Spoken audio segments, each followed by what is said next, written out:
What if I told you the band that wrote God of Thunder decided the best way to stay relevant was to copy the Bee Gees? The makeup didn't change, but the soul was sold to the highest bidder at Studio 54. Here's how Kiss was made from Lovin You. Like, subscribe. Thank you. So it's 1979, and Kiss is huge. And I mean, they're everywhere. Lunchbox, their own comic books. They have a terrible TV movie where they fight a robot. They're the biggest band in the world for a time, but there's a problem. The music scene is changing. Kids aren't just listening to Zeppelin and Aerosmith anymore. They're listening to disco. They're going to clubs and shaking their tushies. They're wearing polyester like crazy. And Paul Stanley, the star child, he sees this. Paul's a guy who likes to be famous. He likes the ladies and he likes the parties. And he spends a lot of time at this place in New York called Studio 54. And if you don't know Studio 54, imagine a place where people did enough cocaine to kill a small horse and dance to a kick drum that just never stopped. So Paul's at this club and he's watching the people dance and he's listening to the music and he starts thinking,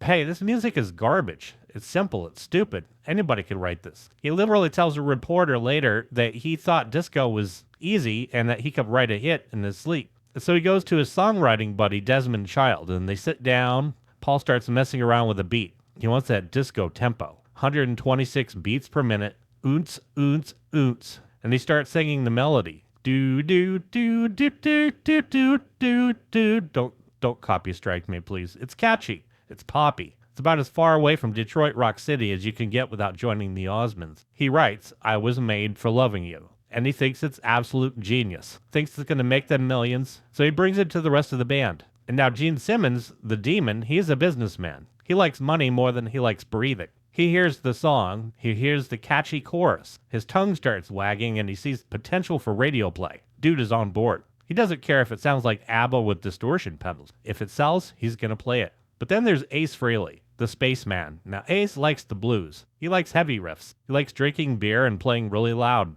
And he hears this demo and he just looks at Paul like Paul had just suggested they perform without pants. Ace hates it. He absolutely hates it. Calls it pop. Calls it wimpy. He doesn't want to play a disco beat. He's a lead guitarist, not a metronome for a dance floor. And then there's Peter Criss, the cat man. Peter has his own problems. He's barely functioning. He's got a drug problem that would make Keith Richards say, hey man, slow down.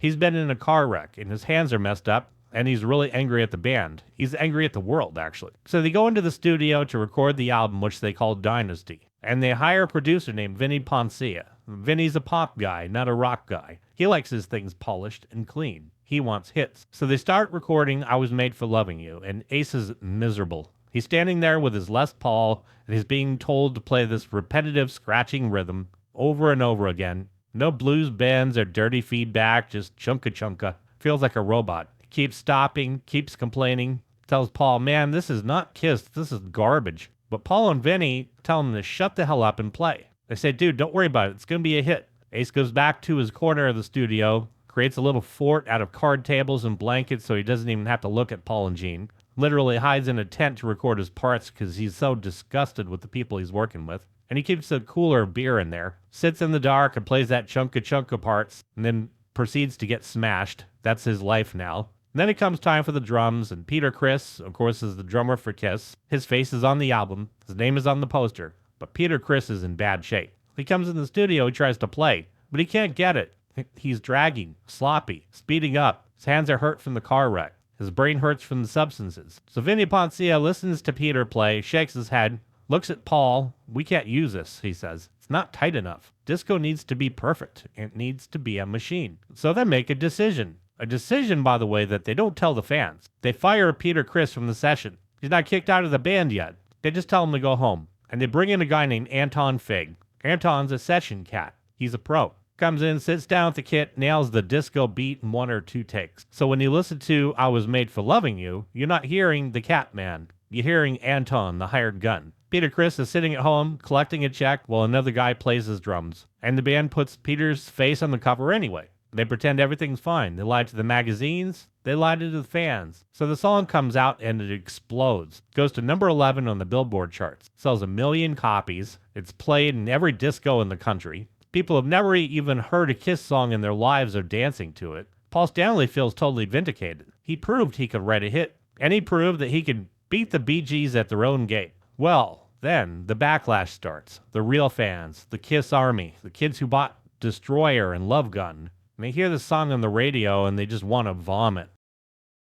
They hear the whole do-do-do singing, the disco beat, and they feel betrayed by them. Like the heroes just smack them right in the face. And it gets worse. The band has to go on tour to support this album, the Dynasty tour. And because they have this slick new pop sound, they decide they need a new look, a polished look. So they get a designer to make new costumes. Now, Kiss costumes used to be cool. They're black leather, silver studs, armor. Look like comic book villains who would beat you up in an alley. But for the Dynasty tour, the designer goes crazy with the colors. Gene Simmons, the god of thunder, the guy who spits blood and breathes fire, they put him in a costume that has a red and purple cape. Looks like he killed a Muppet and wore it as a trophy. He's got these weird scales on his boots. Doesn't even look scary. Sort of like a lizard that got lost in the fabric store. And Paul Stanley's got feathers, purple feathers. It's got that showgirl from Vegas look going on. Then you got Ace Frehley wearing that blue outfit that looks like spandex pajamas. It's bright and shiny, not rock and roll. Total costume party gone wrong.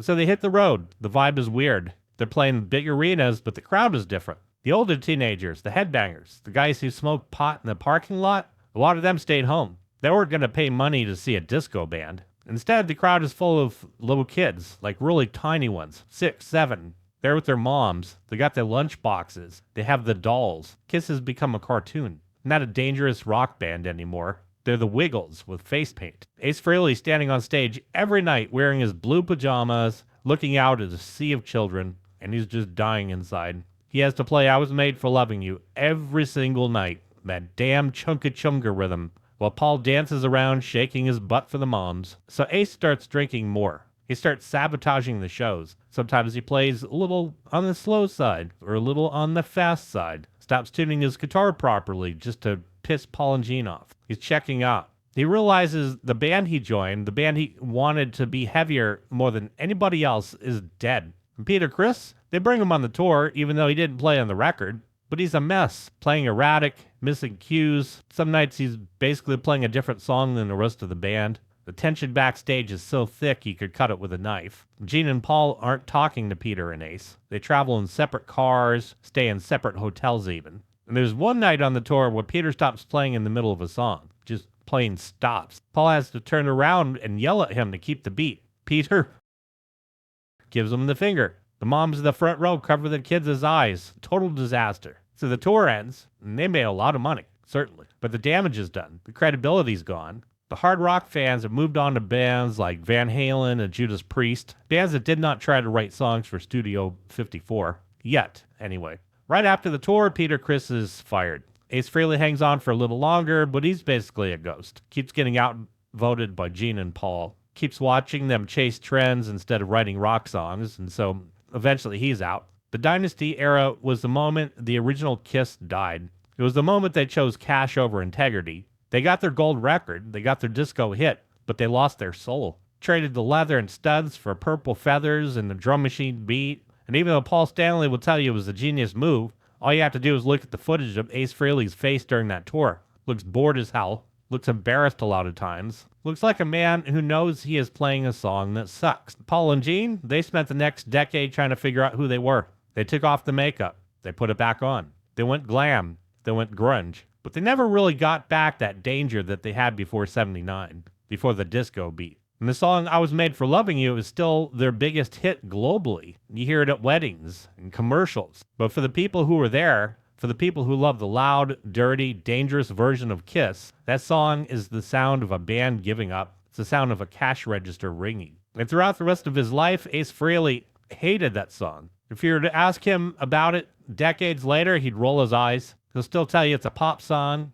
and how he felt like a plumber laying pipe when he recorded it. And honestly, he's not wrong. It's a catchy song, well written, but it's not Kiss. Not really. Kiss was supposed to be the band that your parents hated, the band that scared the neighbors. But in 1979, with that disco beat, Purple Feathers, they became the band your mom tapped her foot to while she was driving the station wagon. And for a rock and roll band, that is a fate worse than death. Peter Criss was gone. Ace Frehley was halfway out the door. 4 guys who started in a loft in New York City were never truly a band again. The makeup might have stayed, but the magic was definitely gone. Smack that like button. Smack the subscribe button. Join the family. To my subscribers, you freaking rock. To my patrons, you freaking rock. Thanks for being a part of that, where I put all the wild and wacky stuff I just can't put on YouTube.